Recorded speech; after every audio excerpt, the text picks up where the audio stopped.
Assalamualaikum warahmatullahi wabarakatuh. Sahabat beriman, sebelum menjadikan manusia sebagai musuhnya, iblis adalah golongan yang taat beribadah kepada Allah Subhanahu wa taala. Namun karena kesombongannya, merenggut semua keistimewaannya di hadapan Allah Subhanahu wa taala, mereka pun melakukan segala cara untuk menggoda manusia. Lalu apa yang bisa melindungi kita dari godaan iblis dan pasukannya? Bagaimana cara agar bisa terhindar dari mereka? Godaan iblis. Iblis tak mengenal kata putus asa dalam menggoda manusia. Satu cara gagal menggoda manusia, terbitlah cara lain. Bahkan sampai ajal pun mereka tetap menggoda manusia. Setiap hari iblis akan mengirim bala tentaranya untuk mengajak pada kemaksiatan. Pasukan yang berhasil akan diangkat kedudukannya oleh iblis. Hal ini sesuai sabda Rasulullah Shallallahu Alaihi Wasallam. Jabir bin Abdullah menyatakan bahwa Rasulullah Shallallahu Alaihi Wasallam bersabda, "Singgasana iblis ada di atas laut. Dia mengirim pasukan tentaranya setiap hari untuk menggoda manusia. Tentaranya yang paling tinggi kedudukannya adalah tentara yang paling lihai menjerumuskan manusia." Hadis riwayat Ahmad.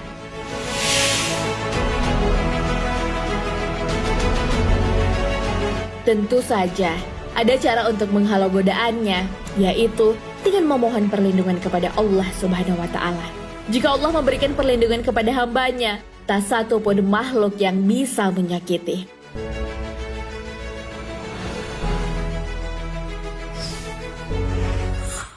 Pelindung dari godaan iblis. Salah satu cobaan yang diberikan Allah kepada hambanya adalah godaan iblis dan pasukannya. Oleh karena itu, kita harus selalu ingat kepada Allah Subhanahu wa taala agar senantiasa dijauhkan dari makhluk tersebut. Untuk menghalangi iblis menggoda kita, Rasulullah Shallallahu Alaihi Wasallam mengajarkan kalimat yang bisa diamalkan. Kalimat apakah itu?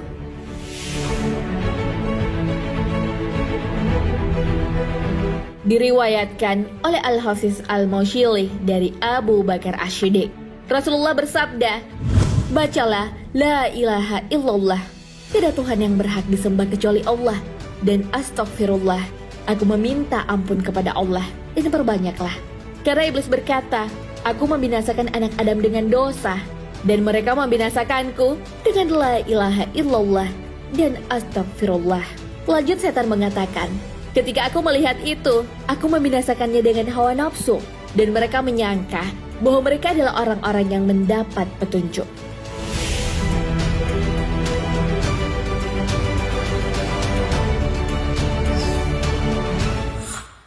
Mematahkan punggung iblis dengan kalimat tauhid. Ada sebuah kalimat yang bisa mematahkan punggung iblis.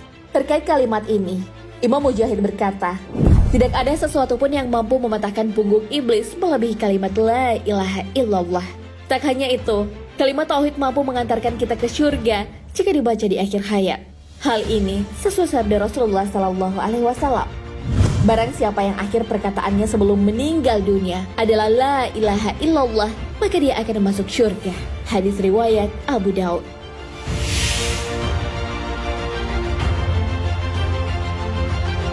Salah satu keutamaan kalimat tauhid ini adalah bentuk pujian kepada Allah Subhanahu wa taala atas keesaannya.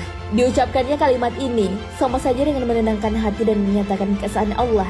Hal ini sudah disebutkan dalam firman Allah Subhanahu wa taala. Allah menyatakan bahwasanya tidak ada Tuhan melainkan Dia yang berhak disembah, yang menegakkan keadilan. Para malaikat dan orang-orang yang berilmu juga menyatakan yang demikian. Tak ada Tuhan melainkan Dia yang berhak disembah, yang maha perkasa lagi maha bijaksana. Al-Quran Surah Al-Imran ayat 18.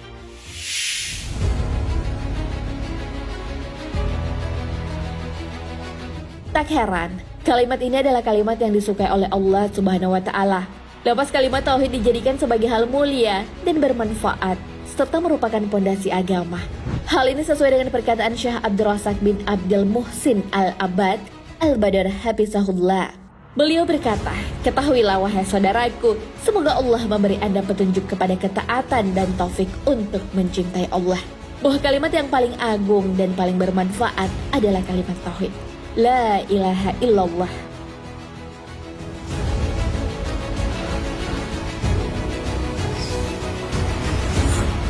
membinasakan iblis dengan istighfar. Selain mampu membinasakan iblis, memperbanyak istighfar juga memiliki manfaat lain.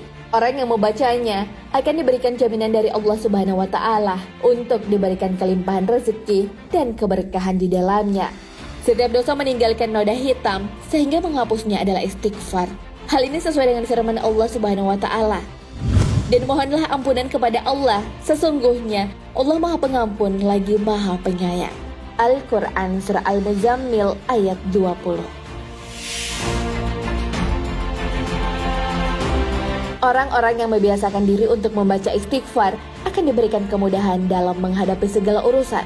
Hal ini sesuai dengan hadis Rasulullah SAW. Barang siapa membiasakan diri untuk beristighfar, Allah akan memberikan jalan keluar baginya dari setiap kesulitan, akan memberikan kebahagiaan dari setiap kesusahan, dan akan memberi rezeki dari arah yang tak disangka-sangka. Hadis riwayat Abu Daud.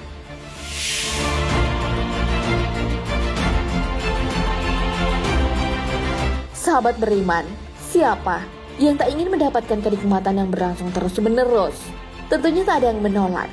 Hal ini dapat didapatkan jika kita niat membaca kalimat istighfar. Hal ini sesuai dengan firman Allah Subhanahu wa Ta'ala. Dan hendaklah kamu meminta ampun kepada Tuhanmu dan bertobat kepadanya. Jika kamu mengerjakan yang demikian, niscaya Dia akan memberi kenikmatan yang baik terus-menerus kepadamu sampai kepada waktu yang telah ditentukan. Dan Dia akan memberikan kepada tiap-tiap orang yang mempunyai keutamaan atau balasan keutamaannya. Jika kamu berpaling, maka sesungguhnya aku takut kamu akan ditimpa siksa hari kiamat. Al-Quran Surah Hud ayat 3.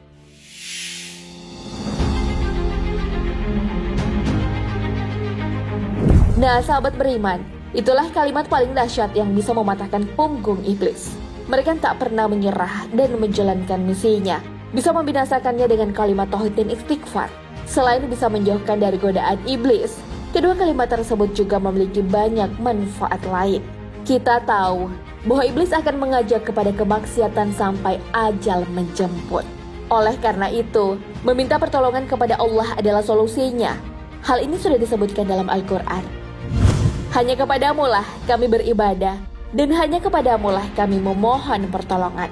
Al-Quran Surah Al-Fatihah ayat 5. Wallahu a'lam bishawab. Sahabat beriman, jangan lupa berbagi informasi dengan share video ini, karena sebaik-baik manusia adalah yang paling bermanfaat bagi manusia. Assalamualaikum warahmatullahi wabarakatuh.